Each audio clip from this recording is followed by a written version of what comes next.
Hi, this is Denise at PaperKraftD, and welcome to my craft room. I just want to share a quick tip today. I'm going to be using this Elizabeth Craft Design tag folder die set, and there's this really cute little reinforcer die in here that has the little stitches around the edges, and this is a great little die, and it gives you really beautiful little detail around the edges of but the effect is very subtle, and you can see this is the effect that you get, and from a distance you really can't see that the detail too much. You do get the texture, of course, but I wanted to find a way to make those little stitches, those faux stitches, stand out a little bit more. So I came up with a process to do that. I'm going to take some archival ink and I'm going to rub the die onto the top of my ink pad. And I'm not pressing down really hard, I'm just kind of making sure it moves around a little bit. And then I'm taking a Post-it note, and this is the sticky side right here. I'm just going to press it right down into the middle of that. So you can see that this picks up the ink. On the die. And I'm using some Nina Solar White cardstock. This is cover stock weight. I think I got this off of Amazon, so I'll leave a link for that in the description box below if you're interested. But I've also used it with the Recollections 110-pound cardstock from Michaels, and it works really well on that as well. I do like the image a little bit better with the Nina Solar White, so that is why I am using that cardstock. Okay, so I'm just taking this and I'm putting it right on the top there. I'm going to put the top shim on. And I'm just going to run this through my Big Shot real quick. I did try some other inks with this. Specifically, I tried some of the Distress inks. They totally work. I did find that the detail was not quite as crisp as I found with the archivals. The archival inks seem to work really, really well. I'm just taking off one of my shims here, and I'm adding embossing, a couple of embossing rubber thingies. I'm putting the top back on that again. And I'm going to put this through my Big Shot once more. Just run it through a second time. So, okay, so that's what you get. And I find that you can get about 2 uses out of each Post-it note. And I'm just going to zoom in a little bit so you can kind of see the detail that we get here. Okay, so I'm just going to poke out the centers, and then I'm just going to poke these little holes to help them, the dies, get out of the edges like that.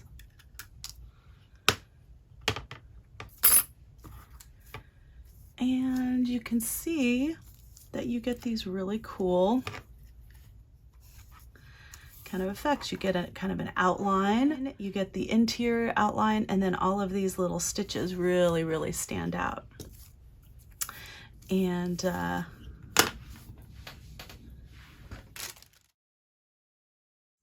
the cool part is you can see those stitches even from a distance. So it's just a really cool, fun way to get some more detail and be able to see that detail really easily with your dies, with these little stitches. And you can use any colors. You can change the colors up that you want. I like these archival because I can just take a wipey, and you know, most of the dye is actually already off of here, but I can just take my baby wipe and I can just wipe it right off. You can see there's nothing even coming off. It's already pretty clean. Not a whole lot of dye actually gets on there, and it doesn't absorb. You could use something like StazOn, but that might actually dye the metal. So you might want to stay away from something like that. So you can bring out this stitching detail on these dies in all the colors of the rainbow. This is really easy if you have the archival inks that come in the packet, the little teeny ones. I think they come in a pack of 4, and that's a great way to very inexpensively get a bunch of different colors in your stash to use in projects. You can also just do them all in black if you prefer that.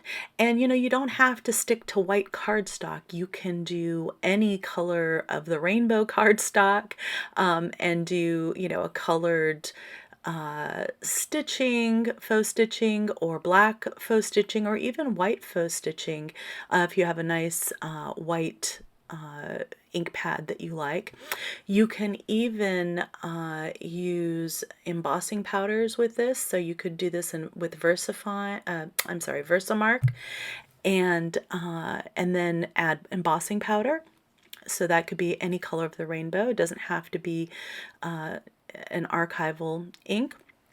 So lots of different ways that you can achieve this effect, but it's a lot of fun and just adds a really cool detail, I think, to your projects. And you can see here how I am putting these little hole reinforcers with the stitching detail that's all inked up in my tag journal. If you've not seen the tutorial for that, please check out that video. I'll put a link here for that as well. And you can also use this technique with other dies. It doesn't have to be just stitching detail dies. I also use this technique. You can see I have that little keychain on this yellow and orange page, and I used the same technique to do that. So any die that has a great deal of detail with some embossing portions in it, you can use this kind of technique with. So it's very versatile. For the hotel keychain, I use this die set, the Pocket Page Fillers 1, from the new Elizabeth Craft Designs Favorite Humans collection by Esther Glas. And you can see there's lots of detail in that die. And I'm just taking, this time, Orange Blossom Archival ink, and I'm again just rubbing the die on the die pad. Post-it note. I pick that up. Okay, so now it's got some ink in the center here, and I do not want it to have ink in the center where this area is. So I'm just going to take a Q-tip with a little bit of some alcohol, hand sanitizer rather. Just going to take that out. See how it comes off.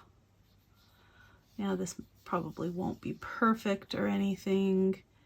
I'm not looking for absolute perfection, but I do want to take some of that ink off of that area, because I just don't, you know, want the ink to be there.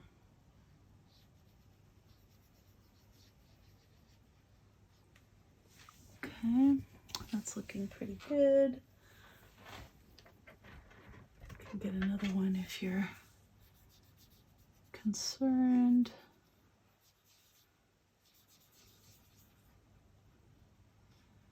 I'm avoiding the edges. Okay, and then just taking my Post-it note, and I'm using this to place my die on the paper and then just hold it in place. Go ahead and run it through. Okay, and then I'm going to take the bottom plate off. Mine kind of fell apart, so it's not, I don't think it's supposed to really do that, but mine does. And then I'm gonna, you would do whatever sandwich you normally do to emboss. So just taking a couple of these little rubber pad thingies and putting them on top of that. And this will just make it a little deeper impression in the areas where there's some debossed details in this die.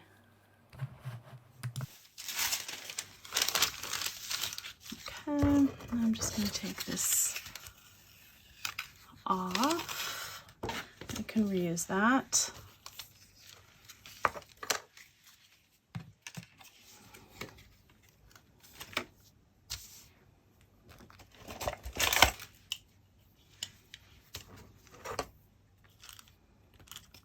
Hole out, and there we go. So you can kind of see those little debossed areas get some ink in there, and that just looks kind of cool. You can also use these smaller ink pads. You might end up having a little bit more control with those.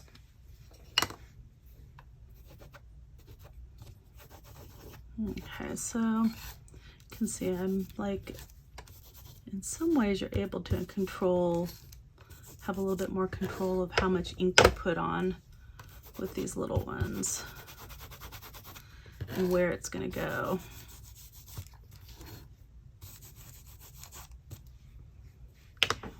I get that ink up right there. I don't want that going on there.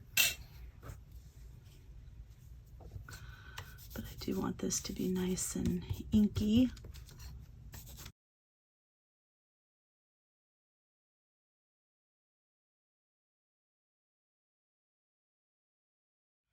All right.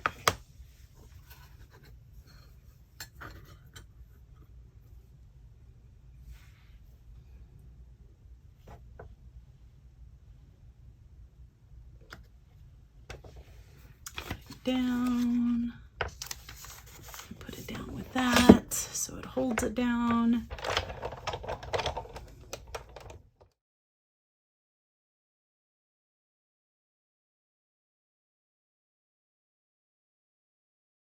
You guys ready for the reveal?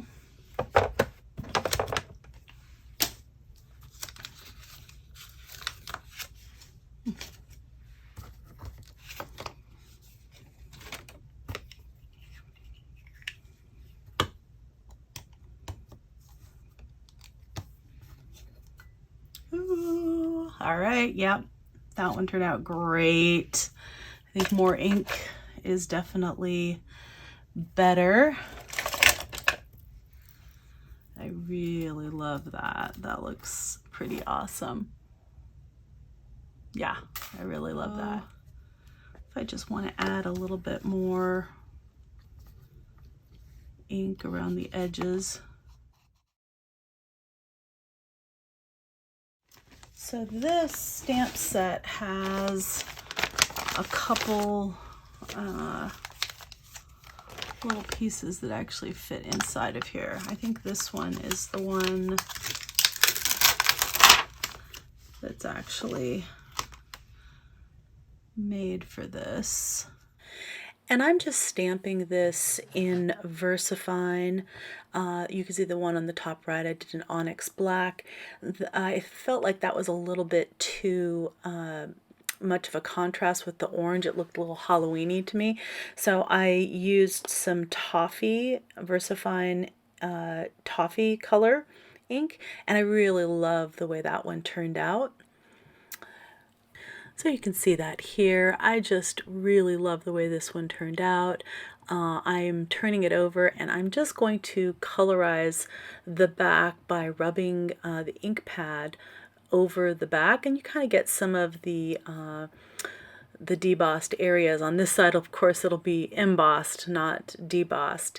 So that's just a little fun extra detail, but certainly not the focal point of the little key fob that you've got here. And this can be used for so many things, just for your projects, for a dangle, all sorts of different stuff. I really, really love this. And this is how I use that key fob in a project. And these other photos will show you how I used the hole reinforcers in the same project. I just love the little extra added dimension and detail that you get by using your dies, just regular old dies, with this kind of letterpress effect. And it always amazes me how little details like this can just really make all the difference in a project and just really make that project stand out as something special. So I hope you enjoyed this video and this process to get this kind of effect with your regular dies.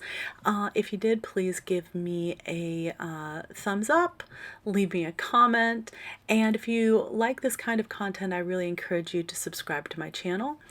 If you have not yet, I encourage you to watch the flip through of this journal that I'm showing you here. It's a tag journal, and the tutorial for how to make it. And I will have that link right here. Thank you so much for joining me today. Again, this is Denise with PaperKraftD, and craft on.